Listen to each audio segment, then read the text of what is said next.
right, everybody, welcome back to Scratch the Vinyl. I don't know about you guys, but I am completely pumped about this episode. We have another guest in studio over here at Luxurious Shoeline Records. We have the waves crashing around us. We're sipping Mai Tais. We're staring out at the high seas. Now we're actually just sitting here in the middle of the Midwest, right here in smack dab in the middle of Lincoln, everybody. But I am pumped about this.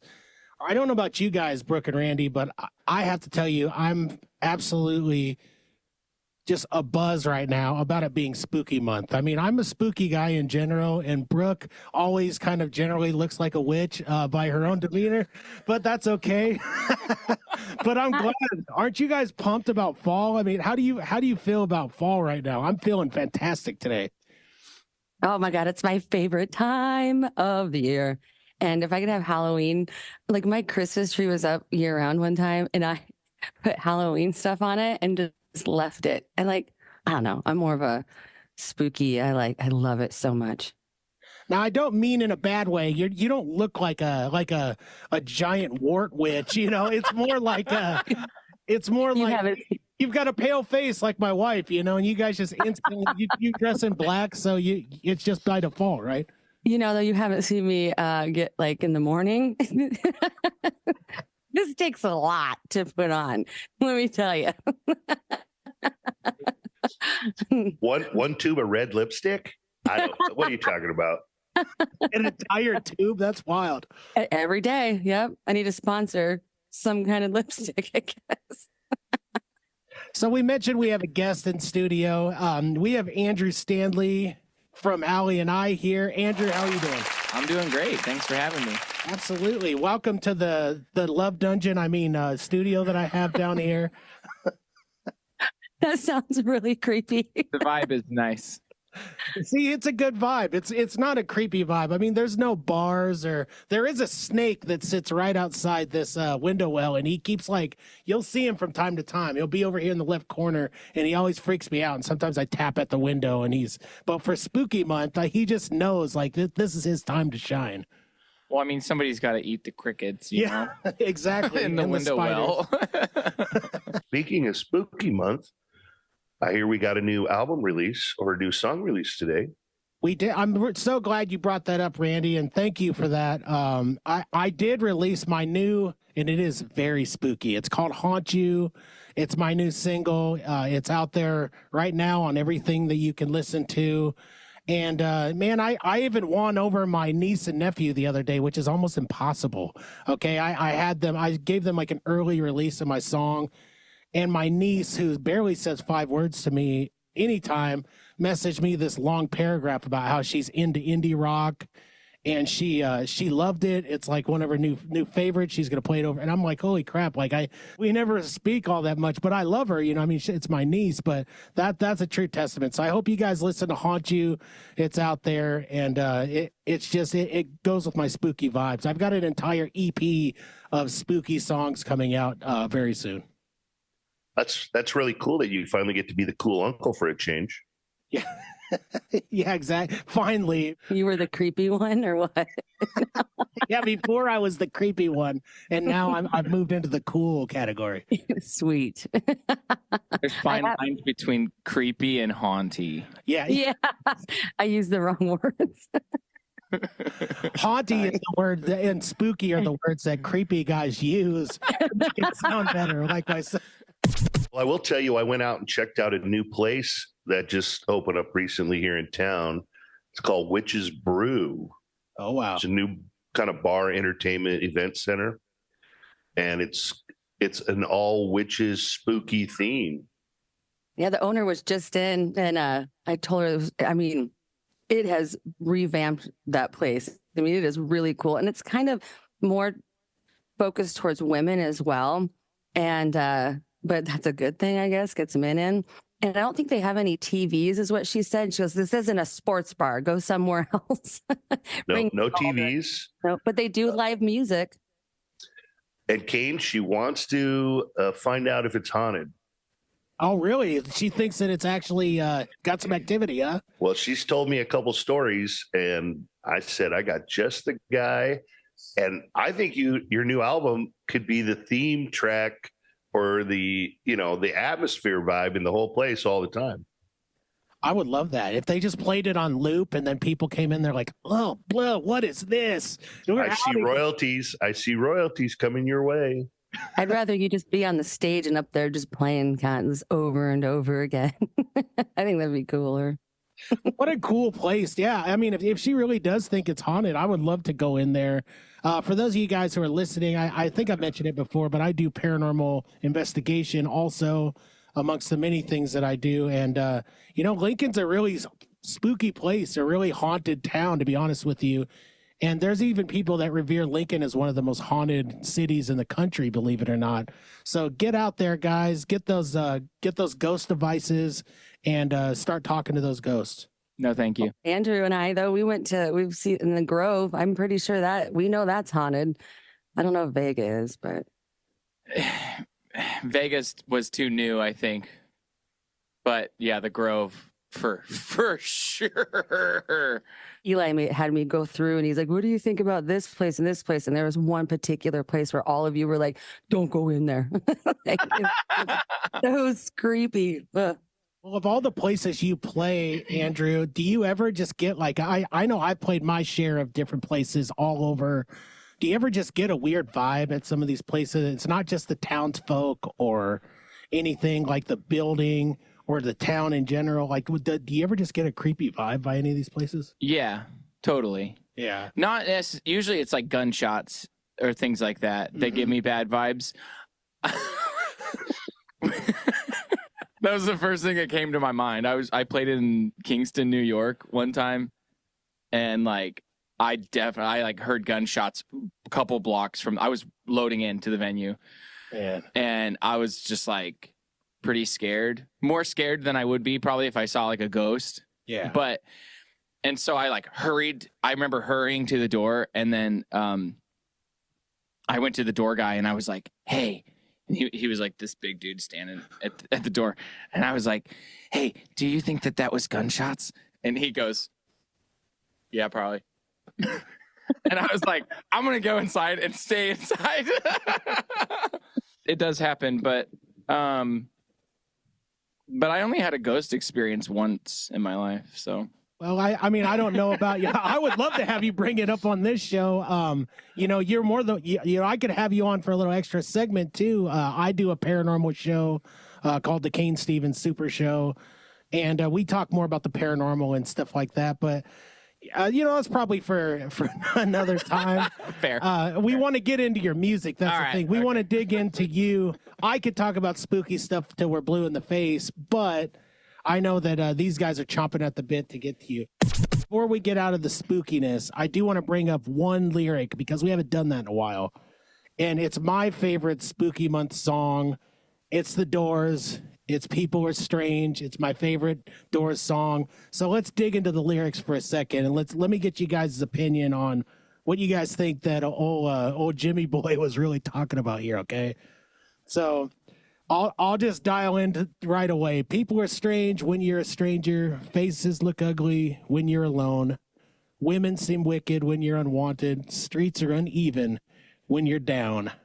I mean, come on. This is classic Jim Morrison, right? I actually, not gonna lie, I just think it's a bad acid trip. Like, not that I've ever done it, but I mean, maybe you can see people coming out of the rain and you're alone, but you're not. Like, there's snow on the trees in July. I don't know. I think it sounds like kind of a drug-induced song, but it could also be that he was just depressed and talked about how people are weirdos. I don't know. What do you think, Randy? I mean, you're a big Doors fan. I'm a big Doors fan, and I love that song. But at this point in time, all it reminds me of is the movie Wild Boys. For those of you who need to get that reference, go to YouTube and reference Wild Boys. But yeah, I think it was a dark time for Jim, and I think he was depressed, and I think he was writing about how he was feeling where other people, how he was being treated and how alone he felt, and he was just expressing that in his music. Actually, well, and the thing is about Jim Morrison is that he was a really good poet. I mean, and all lyricists and all vocal writers are poets. They're just putting it their own spin on it. They're just doing things. I mean, you especially, Andrew. You know, you're a poet in your own right.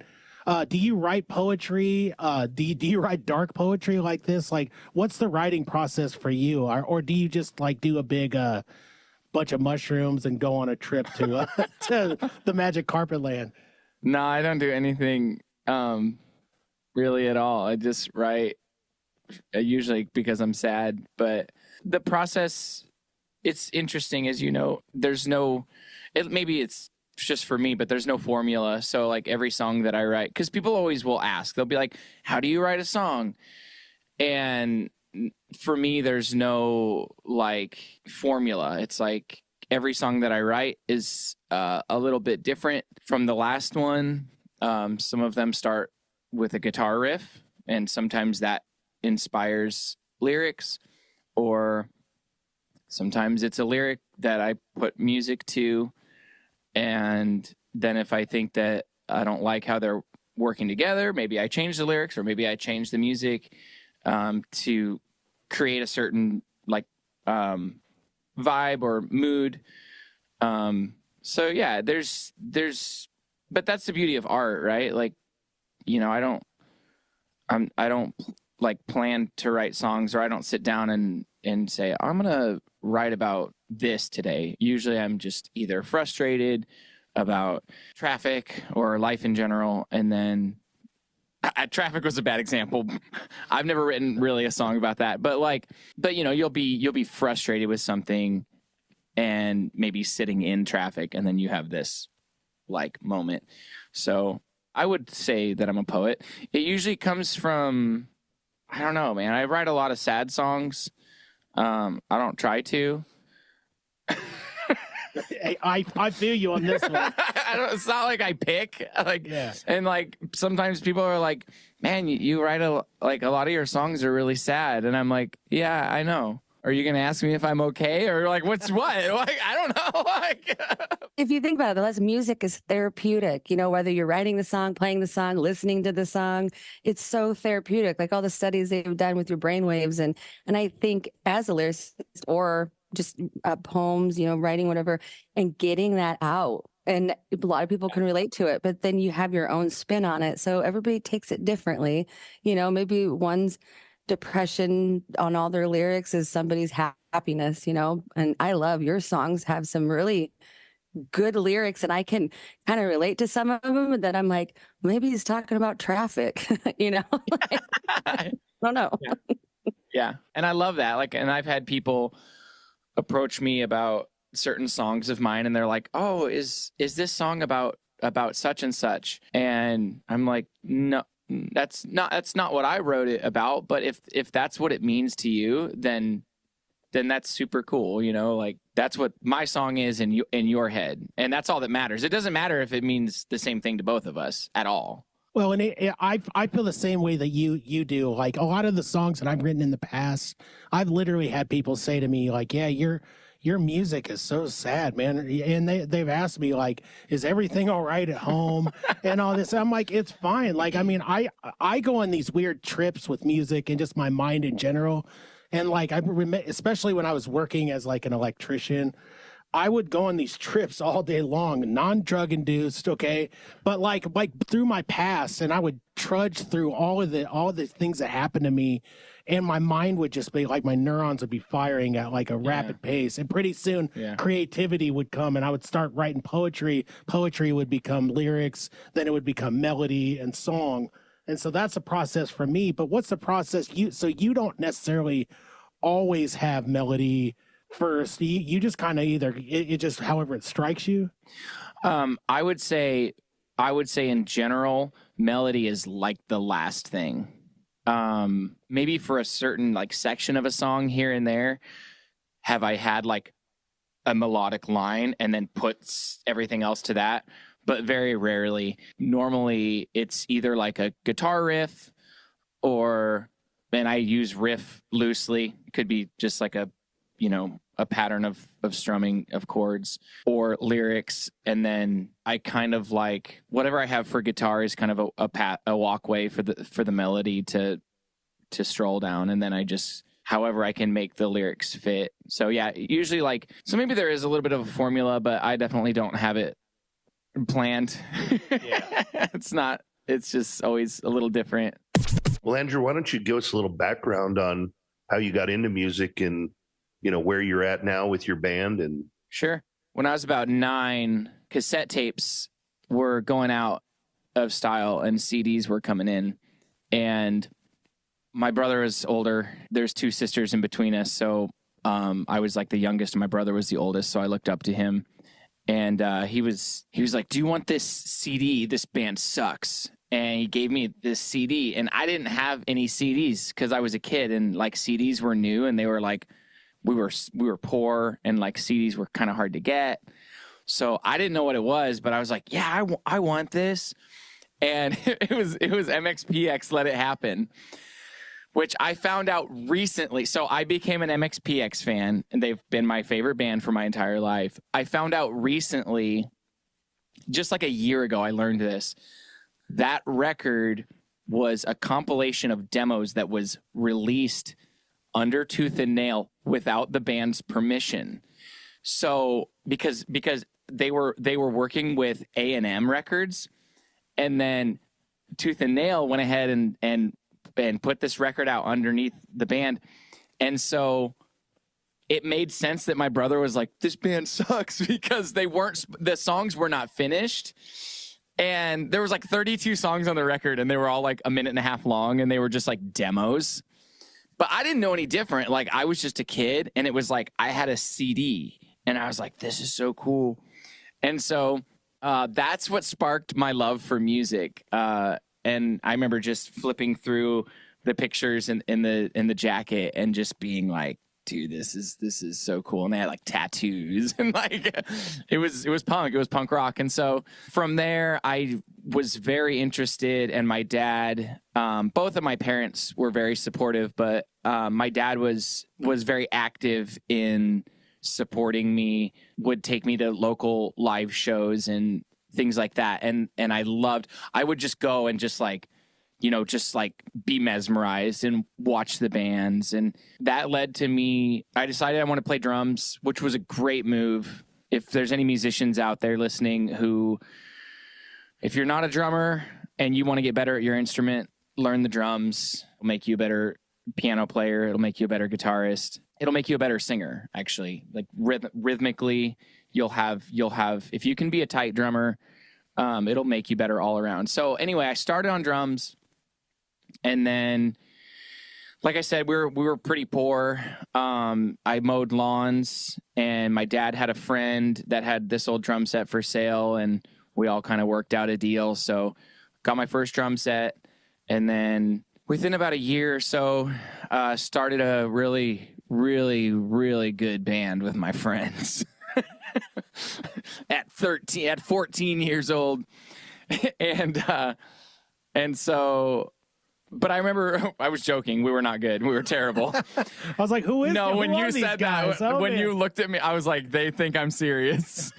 And so, but it was really interesting because as a drummer, I was like, man, I think I could be a better drummer if I learned guitar. So, because I wanted to know what my bandmates were doing. So I learned guitar, picked it up pretty easily because I already had a lot of rhythm going from drumming for a couple years. And then from there, the rest is history. Started writing songs, really good songs at 14 and 15. Now he's serious, everybody. Now he's telling us he's serious. Yeah, man. I'm just knocking it out of the park with songs about, I don't know, girls in high school. It's funny now, but though, have you ever thought about like taking those and like redoing them and kind of adding a little bit? Just, I don't know. There's only like one from that like era that I can remember. It was called. I was not planning on getting into this. It was called Dream Girl, and it was about this girl that I had a crush on, and I'm not gonna say her name, but I probably could, and it wouldn't matter. But anyway, am I going to, do you guys want to hear this story? Yes, absolutely. Okay. So she was a year older than me. She was an upperclassman, and she was new, but she was new to our school. So I felt like I was like, maybe can be on the same playing field. My friend Alex Ward, I was like so nervous. He was like one of my best buds. And I was like, dude, I'm going to ask her to, I almost said her name. I'm going to ask her to homecoming. And Alex was like, yeah, dude, do it. And then I got super nervous and I couldn't do it. And then he was like, every day for like 3 weeks, he was like, just ask her, man. Like, she's going to say yes. So I finally asked her, and she was like, yeah, I'll go to homecoming with you. I was like, oh my gosh. Okay, sweet. That was way easier than it could have been. And so then like another week or so goes by, and she's like, hey, my brother is in the military and he's coming home on homecoming weekend. So I'm not going to homecoming at all. So I can't go with you. And I was like, all right. Like she like let me down easy. I was like, I can do that. So I asked this other girl because I wanted to have a date. And so I asked another girl, and she was really nice, really sweet girl actually. And she said, yeah. And we went together. And then the first girl, Kate, showed up. And so technically I was like, do I accidentally have 2 dates to this homecoming? Because they both said yeah, and they were both there. But anyway, so I wrote a song about it. It was called Dream Girl. And it was like the first like song that I felt like was a good song that I played at an open mic. And I'm sure it was terrible. And I can't remember how it goes. And I bet you the lyrics are written in a notebook somewhere in my closet. But man, we want that demo. I think there's a movie about this, I think. I thought he was going to say that she showed up with the brother. Like she didn't want to go with him, but she took her brother I instead. think she was with a boy, but I was so like, it was also confusing for me. I also wanted to be really respectful to the girl that I went with, because she was actually a really sweet girl. And she was and I was really glad actually I ended up going with her, and we had a good time. But I was just like, oh, hey, like, what are you doing? She had a lot of balls to show up, though, to be honest. I know. Yeah, I know. And then she was like, and then literally she walked past me at one point, and she was like, oh, hey. And I was like, I went to a small school. It's not like we had like 500 kids in our class and I wouldn't see her. I was like, dude, you know that like we're going to know. And then I looked at my date and I was just like, you're way hotter. That's what I would say. Yeah. I hate to admit, but I kind of had a similar experience. Not exactly, but basically I ended up at this dance with the second girl, and the other one showed up with another date, but we ended up spending most of the dance together, which was awkward for the other two. No. However, I did not write any songs about it, so that's the difference between us. So dude, I love that it motivated you to start your music career. Thanks. I'll let the gears turn. Maybe we'll try and resurface it. I like that. I like that. Well, we're waiting for that to come back. If you want us to delete the girl's name, we can do so, by the way. She knows who she is, and I don't think she's like, I'm pretty sure she got married and has kids like a normal person. So good for her. I don't know. Well, let's hope Kate is an avid Scratch the Vinyl follower, and we appreciate her support. Of course she is. The millions and millions listening at home, of course she is. Come on now. Yeah, Kate, if you're out there, go ahead and call into the show. We'd love to have you on and hear your side of this story. And then just so Andrew could write another song. I never thought this was going to turn into the Constant Heart Love show. If this was a live call-in show, this would be fantastic right now. People would be calling in. This is where I come in and go, Andrew, by the way, we have Kate on the phone right now. She'd like to say something. Andrew, you are the father. Hey, Andrew, you are the father, and you need to come back right now. Okay, it was on homecoming night. You don't remember? Jeez.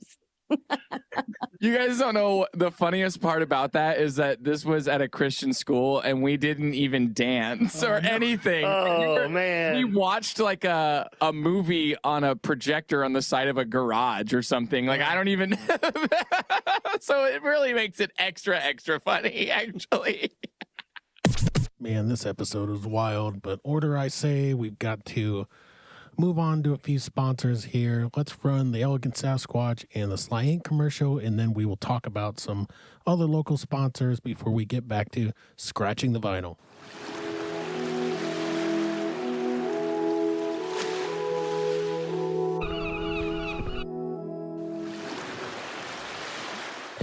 Ahoy, mateys! Christopher Columbus here. You know me. I discovered America, or at least that's what the history books have been saying for years. Anyways, I have a little confession to make. My compass quit halfway through the trip, and I got lost at sea on the way there. Ahoy, Captain. What direction should we point the boat? Shut up, you fool. I'm in the middle of a commercial here.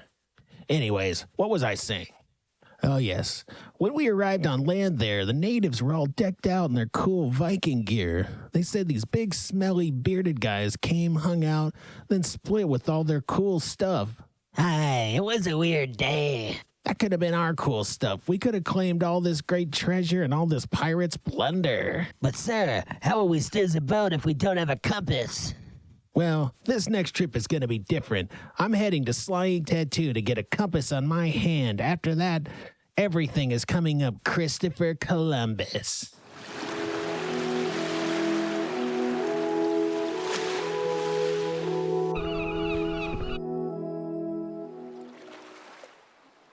Ahoy, sir. That new ink looks great on you. After I swaps the poop deck and grease the hootenannies, I think we're going to be back to spin and...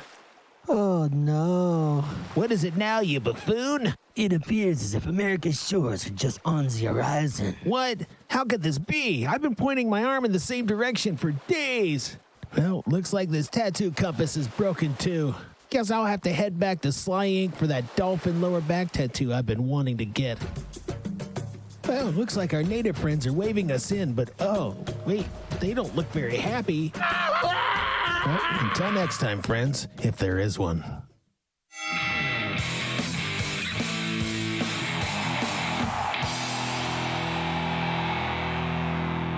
Ladies and gentlemen, boys and girls, get ready to rumble with the Ultimate Beard Care Showdown. Introducing our headliner, the one, the only, Squatch. Oh, yeah, Mean Jim. Squatch in the house, and I'm here to tell you about beard products that'll make your whiskers the talk of the town. If your beard's ready to take on the world, you need the power of our beard balms, butters, and oils, brother. That's right, Squatch. Let's kick things off with the Beard Balm of Legends. This beard balm is like a body slam for your beard. It tackles those wild hairs and smooths them out, making your beard look like $1,000,000. No sweat, brother. What's the scoop with the beard butter? Oh, brother, it's a game changer. This butter makes your beard softer than a cloud and as easy to manage as a well-oiled wrestling machine. Plus, it's got a scent that's as sweet as victory. Oh, yeah. And let's not forget the beard oil. The beard oil is the final knockout punch. It hydrates, shines, and smells like a championship belt made of cedar and pine. Your beard will be the 1, 2, 3 of any match. Where can our fans score these unbeatable products? You read my mind, brother. Head on over to elegantsasquatchco.etsy.com and grab your beard gear. And listen up. Use the code SUPERSHOW and get a jaw-dropping 20% off. That's right, 20% off. Your beard's about to go from zero to hero, brother. That's elegantsasquatchco.etsy.com and use your code SUPERSHOW for 20%. Don't wait, make your beard the ultimate champ today.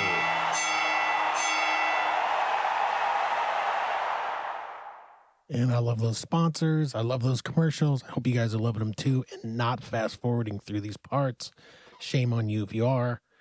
Anyways, let's talk about some local sponsors also. We have Roots Music Shop. Roots Music Shop is over there by the campus. And it is the only place to go if you need your guitars fixed, if you need some fresh vinyl. They buy and sell, they trade, they do all sorts of great things. Go over there and see Ryan and tell Ryan that Cain and Randy and Brooks sent you. And I swear to you, he will not chase you off with one of the instruments I've mentioned. Also, we have Liberty Contracting. Stan Liberty is a world-class guitar player. He's a good friend of the show. He's in Pasty Jenny. He rocks. And his company that does concrete work, they also rock. So go talk to him if you need like a, I don't know, driveway poured, a sidewalk. I don't know what you need, but he's got it all. Talk to Stan from Liberty Contracting. Honorable mention this week is none other than Kelly's Pub. It's your neighborhood pub. It's the place where everybody knows your name and they're always glad you came to Kelly's Pub. We love them. They're an unofficial sponsor. They are our home away from home. So go to Kelly's. They've got bands at times. They put the games on. They have karaoke with the chill man himself. They have it all. So get there to Kelly's Pub. And now let's get back to scratching the vinyl with our guest, Andrew Standley. Well, Andrew, why don't you tell us where you're at now then? What's what are you doing with your band and what's going on? So I'm solo. ALLI's my guitar, for those of you who don't know. ALLI's my guitar, so I call the project ALLI and I. I almost started working with an artist developer, and he was like, "You have to change your name. ALLI and I sounds so high school." And I was like, that's literally where it came from. So I am still doing it. So I didn't change my name. I didn't work with him. But since COVID, it's been full swing. I quit my day job. I'm thankful to my team at Summit Lawns. I worked there for a couple of years, and they let me come and go as I pleased, and then, which was sweet because I would go on tour or just do weekend runs if I needed to be gone on a Thursday, Friday, or whatever. They would let me do that. And then in April, I quit there to just do music full time. So I have some other ideas, I guess more on that. I played like 104 shows last year. I'm a little bit less this year, but I put out a record too on vinyl. So I kind of like split a bit of my energy. Speaking of scratching the vinyl, so I'm at like 65 shows this year or something, and I've got, I don't know, 15 or 20 more. But so it's been a little bit slower, but I have some other ideas as well. I'm considering broadening my horizons a little bit, maybe with booking, recording other artists. Of course, I do all my own recording and all that, but I'd like to start bringing now that I'm like, I book shows and I can actually do it and recording and stuff like that. I'm thinking about figuring out ways to bring other artists into what I'm doing. So if I can help them, then, everybody's better for it. So I know you have a couple vinyls out, or do you have a couple records out? When the first time that you opened it up, put it on, the table, the turn, and listened to it, how did you feel, or what happened? I mean, what was the feelings there? So it was highly, highly anticipated. Obviously, I've been doing music for a long, long time, and it's always a dream to have your songs on vinyl. And it's actually really funny that you asked that, because I had it on the I had it on the wrong RPMs.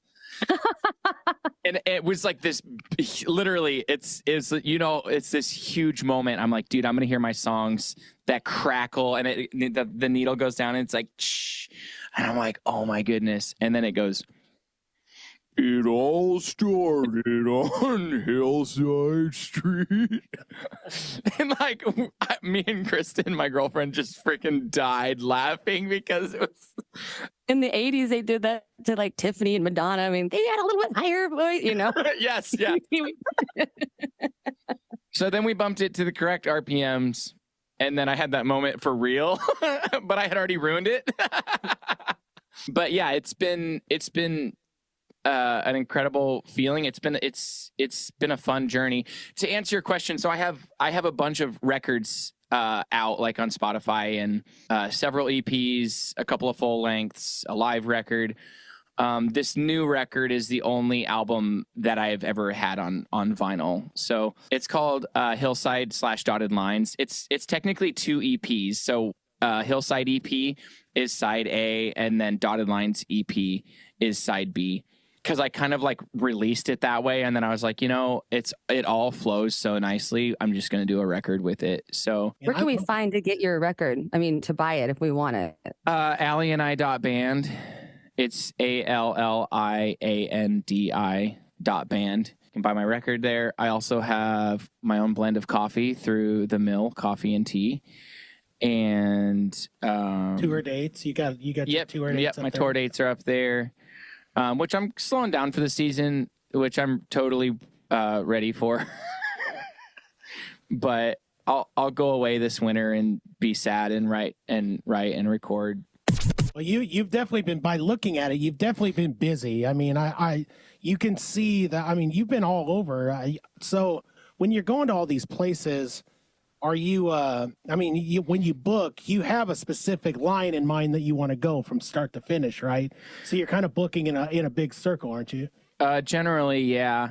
It doesn't always work out the way that you want it to, unless you're a full-time agent and you have every connect everywhere. Obviously, being an indie artist, I'm just doing my own thing. So I usually have an idea for a route, start reaching out. I usually get a couple of anchor dates, and then I try to fill in the spaces. So generally, that's going to be like the Fridays and Saturdays, and then I see how I can fill in the gaps. Like this last tour that I just got home from, I wanted to go out through like Wyoming and into Nevada and come back around through Colorado, and it just didn't work that way. So I ended up going up into Idaho and back around through Kansas. So it kind of just depends. Like I said, I don't always have a choice just because options are limited when you're indie. It's kind of like a journey too. It's kind of like writing a song. You get an idea and you dream up what your route looks like, and then you start putting it together. Didn't you actually, was it the Cowboy Trail tour? And you actually rode a horse like through Nebraska and yeah. Yes, we did 55 miles on the Cowboy Trail which is essentially it's Highway 20/275. I think it's Highway 20 out there though. Yeah, me and my girlfriend Kristen and our friend Shannon. Yeah, we rode horses. It's 55 miles. We did about an average of like 10 miles a day. And so the original plan was to actually tour on horseback, but it didn't work out. Yeah, so then we were like, maybe that's too much. So let's just take our horses. So me and Kristen have 2 horses, and then our friend Shannon took our other friend's mare. Goodness sakes. They were always Shannon on her mare were always like a mile and a half ahead of us. And then but it's like all like just wide open space. So we would see them. We'd just be like, hey, Shannon and Molly. But Shannon was a really good sport. Molly was this horse that had like high energy, big personality. And Shannon was very quiet and calm and just like, so it like worked. It worked really well. And of course, me and Kristen had our horses that we're bonded with. So her horse's name is Shasta. He's a real knucklehead. I love horses so much, but I know you're into like the skateboarding. Do you like, you like skateboarding a lot, or are you like into, I don't know. Yeah. Why don't you take skateboard? Just ride everywhere on your skateboard. That takes a long time. Cool. Yeah, I'm not strong enough for that, but I just decided today, because my friend, he's a weightlifter. He was like, Squat-tober day 2. And I was like, oh goodness. And then I was like, dude, I'm going to do skate-tober. So I already skated yesterday. So I'm going to try to skate every day this month, just because I thought of that. I don't know if I'm going to do the hashtags because I just don't care. But I do want to skate every day this month if possible. Yeah, I skate, but not to travel. You could put ALLI on your back, your guitar, and like train that way, like. Dude, well, hang on a second. What if I attached myself to my horse and then stood on my skateboard. I'm trying to think easy for me. Like, Well, I think that's your next album cover. Yeah. dude, it's settled. It's just me on a skateboard being pulled by a horse. That'd be amazing, honestly. That would be unbelievable. You've heard it here first, everybody. If he doesn't do it, it's a missed opportunity here. Good work.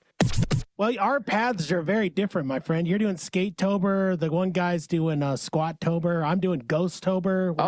Where I'm doing a bunch of different investigations of haunted locations and blabbing about it. Our paths are very different, my friend. They really are. Yeah, there's nothing spooky about skateboarding except shattered elbows. Which leads us to our next question, right? Which is, how many times have you been hurt since you've been skateboarding? I play it pretty safe nowadays. I broke my foot in high school skateboarding. It was like 2 weeks before wrestling season. And that was the one time in my life where my dad was like, "You're going to suck it up." And I was, cause he was kind of like that, but he never like forced me to do, he was never like abusive or anything ever. But this happened. I broke my foot like 2 or 3 weeks before wrestling season. And he was like, "You're going to need a lot of tape for that." and I went in and I wrestled and I lost, but I did it. Other than that, by way of skateboarding, I really haven't ever had any serious injuries. Like I said, I play it pretty safe, especially nowadays. Like, I'm 35. I just roll around. I don't even do trick. I did a kickflip yesterday and it was like a big deal. Did you skateboard when you were a kid? I mean, it was big in the 80s. Did you skateboard back in the days, Randy? I did, but the boards that I had back then are nothing like what they have today. We would hit just that smallest crack in the sidewalk and we go tumbling and hurt ourselves and be like, "Why are we doing this?" And now I see them today. I'm like, well, yeah, I could have did that if I had this giant board that, we literally had a wood plank on a couple wheels. I mean, you look back, you're like, yeah, I'm lucky I'm alive. And I think that pretty much sums up my childhood, really. Everything we did was dangerous. I dated a guy that was a skateboarder in high school, and Tony Hawk. Of course. I mean, a few names. Yeah, You are Brooke. You are Brooke Big Red. Yeah, Mr. Hawk. I mean, he was pretty. Yeah, it's Mr. Hawk. Yes, that's who it was. My parents loved him. But I tried it a lot. He even had like the ramps at his farm and this awesome music, and we would do it. I wasn't that great at it, but I actually enjoyed it a lot. My kids got into it, and then but I, as a mom, they couldn't even move. They had so many pads on, and they're like, "We don't really like this, Mom."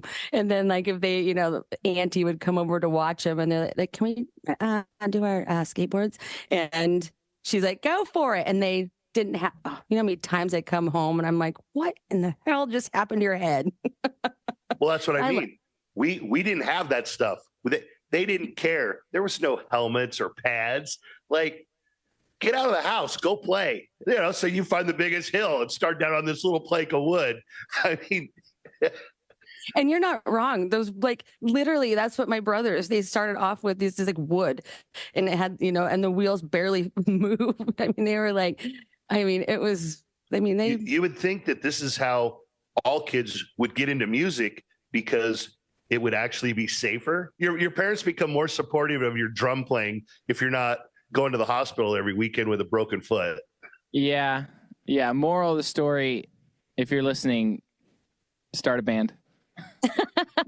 Start a band. Or, you bring up a great point. A lot of people started getting into music playing like Tony Hawk and stuff. That's true. That is one of the best releases of all time, and the music on it was always fantastic. I can remember sitting around with my friends, and we would just we would play for hours, and we would listen to the same songs over and over again, and then we would kick it on mute. We'd put our songs on. I mean, it's a hell of a lot safer than going out there and what you're doing, and people are getting into music too. And you can do a kickflip McTwist. You can, and when they fall, they don't die, right? Yeah, you just got to push the buttons really quick to get up faster. So easy. Dude, so actually they did a remastered, you know? Yep. I have it on the Switch Lite and I still love Tony Hawk. Brooke, tell him thank you and hi for me. I will. Hold on, I can just text him real quick. Actually, he's probably listening right now. Yeah, he's listening. Yeah, he's absolutely. I mean, oh, hold on, he just texted. I'll get back to him. Okay, yeah, let us. This show's starting to really blow up with all our famous friends. Mm-hmm. Yeah. It is. I even summoned Elvis the other day, and to be honest with you, he said he's listening. I couldn't believe it. I really couldn't. He came over the spirit box, you know, he did the type thing, and he said, I love Scratch the Vinyl. Well, we got the Doors, all those guys. I mean, they're coming over later. I think they're playing at Kelly's. You know, I hate to bring up this subject, but you know, there've been a lot of celebrities lost this week. And of course, musically, Chris Christopherson. Yeah. I think there's only one Highwayman left, isn't there? Yeah, it's Willie. Willie is the last one. And, you know, we talked about this, I think, maybe before, but, you know, when I saw Willie at the last Rock and Roll Hall of Fame, he was inducted. He's 93, but in my world, he's pretty much been 47 the whole time. I mean, he just never goes anywhere, but He's gonna outlive all of us. I think him and Keith Richards, I think they know the secret to everything. Smoke a lot. And it could be in music. It's either weed or music. I'm not sure, or both. I always assumed it was baby parts, you know, like I always assumed they were like, you know, like actors and all these famous people, they like consume baby parts and drink baby's blood. And that's why they're always breast milk young all the time. Yeah, exactly. I thought that was just Kesha. Oh, yeah. That's everybody? It's everybody. Oh, yikes. That's the new secret out there. Wait, I mean, Tom Cruise, everyone, they're either robots, like a superior life form, or they're reptilians, or they drink baby's blood. Or they have a clone, like Avril Lavigne. Yeah, dude. Like, you gotta, I don't know. I definitely think there's weird stuff for sure going on in the celebrity world. And sometimes it even makes me thankful that I'm not famous. I think we call that baby oil. Is it too fresh? Did I bring up something? I mean, I was just listening to Eminem's new album. That's all. Oh, dude. No, let's not get into that. Oh, We certainly can. Hey, but no, by all means, let's get into it. What do you think of it? I listened through it one time, and I'm probably gonna get hate for this, but I loved how awful it was. It was so just offensive and rude, and I was laughing through a lot of it. And I was like, "Man, am I pretty cynical? I think that I am." Dude, I did the same thing. I was like, "Why do I like this in a weird way?" Like, I don't know. So good. Well, I think it's just kind of growing up with him that it's a full evolution, really, and so. And you're totally right, because if you didn't grow up on it, you wouldn't get it. You'd just be like, this is terrible. This He's the terrible worst person on earth. But he's just a dude. Yeah, and I think that's why we get it. We just get it. Well, when you put it in front of my teens, you know, they're in this cancel culture, and they're just like, "Oh no! I can't believe he said every single lyric on this." Like, if you read the list, I mean, they will cancel. They just don't understand it, though. The whole way. Yeah. The whole way. But he's always been. The thing is, he's always been authentic. He's always been true to himself and says what he wants. I mean, I don't know where you guys listened to it for the first time. I was mowing the lawn, and I was like, oh yeah, it's Eminem release day. So I'm listening, and I was laughing like a maniac while I was mowing. And so I'm sure my neighbors thought I was completely nuts as I'm cackling and walking back and forth through my yard. I was just driving. I was just on tour. I was like, I'll listen to this. I got time. Man, we really made a turn, didn't we? We went from losing Chris Christopherson to all celebrities drink baby's blood to Eminem is actually still pretty awesome. You watch The Voice at all? Nah. I only bring it up because I saw the first episode for this season with all the new coaches, and Snoop Dogg's one of the new coaches. And let me tell you what, Snoop is a force to be reckoned with. Yeah.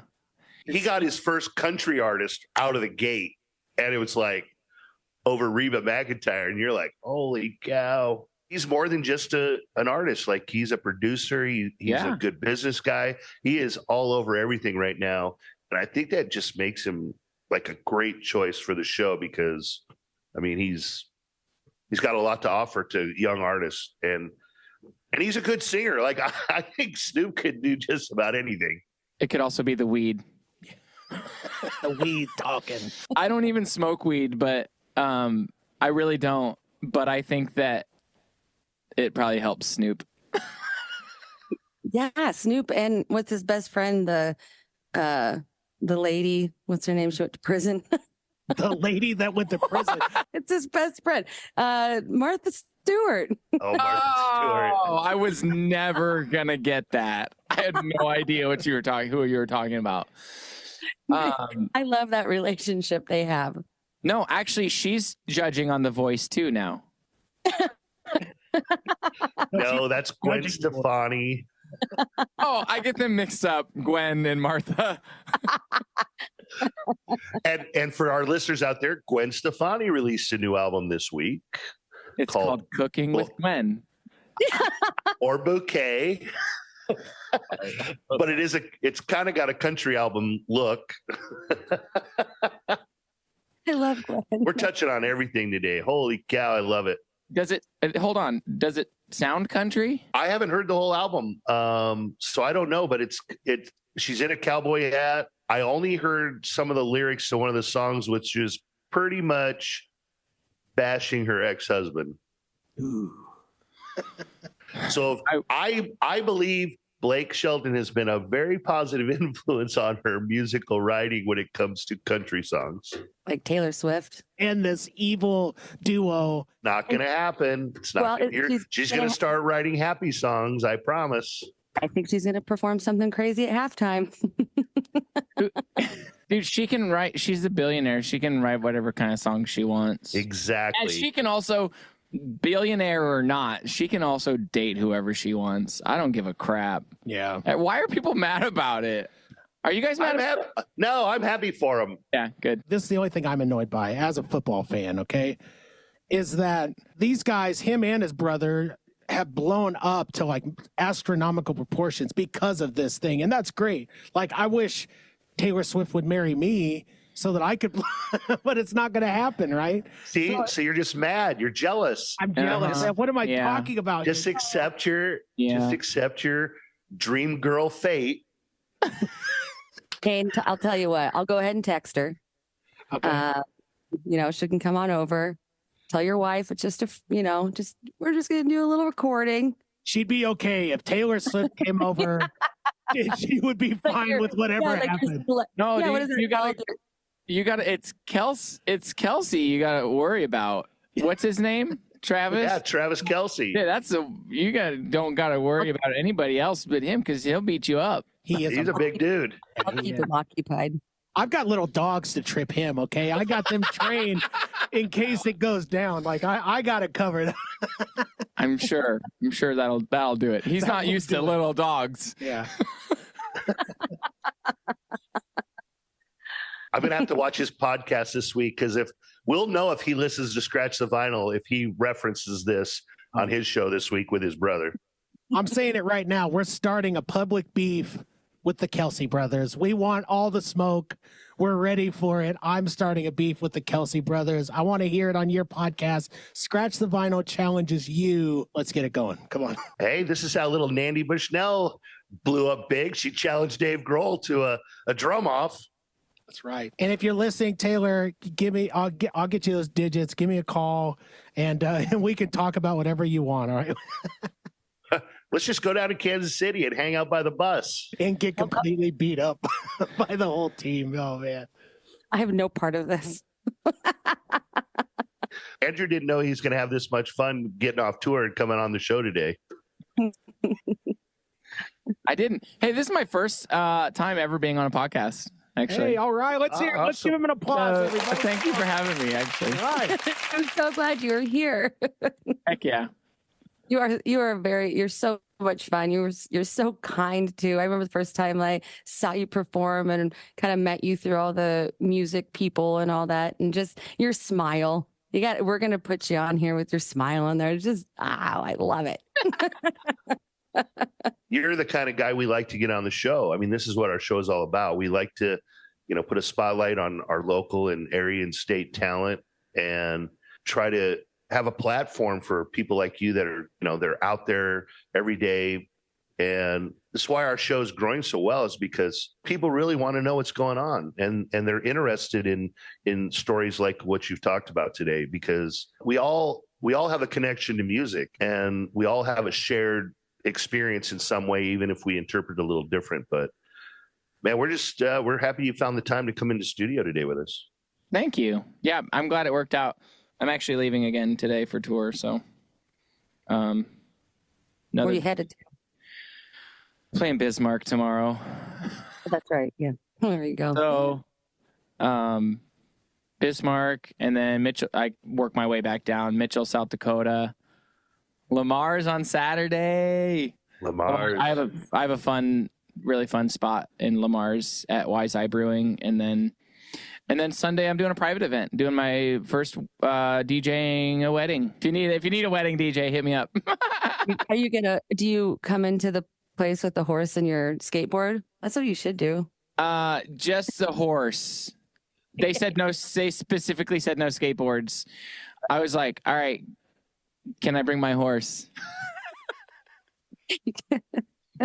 Well, I used to travel that little route similar to what you're talking about for a different reason. And the only two places you're missing is Fargo and Alexandria, Minnesota. I don't know about Alexandria. I'm going through Fargo, but actually I'm playing Fargo later this month. I'm playing Fargo next month, actually. I got stranded in Fargo once because of a snow blizzard. Other than hanging out the hotel bar with really cheap Jack Daniels, there is nothing to do in that town. Listen, no offense, but the same thing about Bismarck. I always have there's a really cool brewery that I play at, and I always have a good time there, but I got stuck in a blizzard. Same thing. I got stuck in a blizzard in Bismarck. I should write a song about it. I actually wrote a song in the hotel because I was just sitting there for 3 days. So I guess, not to plug myself, but if you listen to ALLI and I, it's called I Know, I Know. I wrote that in a hotel, stuck in a blizzard in Bismarck. And then finally I was able to leave.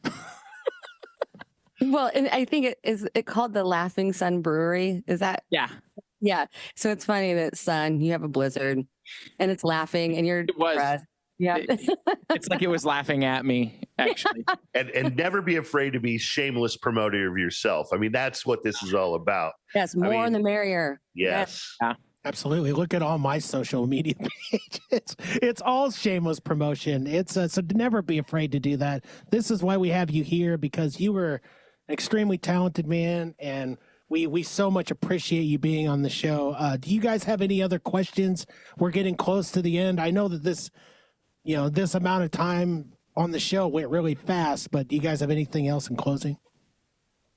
We just really appreciate you for coming on. And if you ever, want to promote anything else, if you want to have us come out and do some live stuff or whatever's going on, we would love to do it. You are a very talented musician and a kind person. And I highly recommend all of our listeners to go see you at some point or buy your record, because it's great.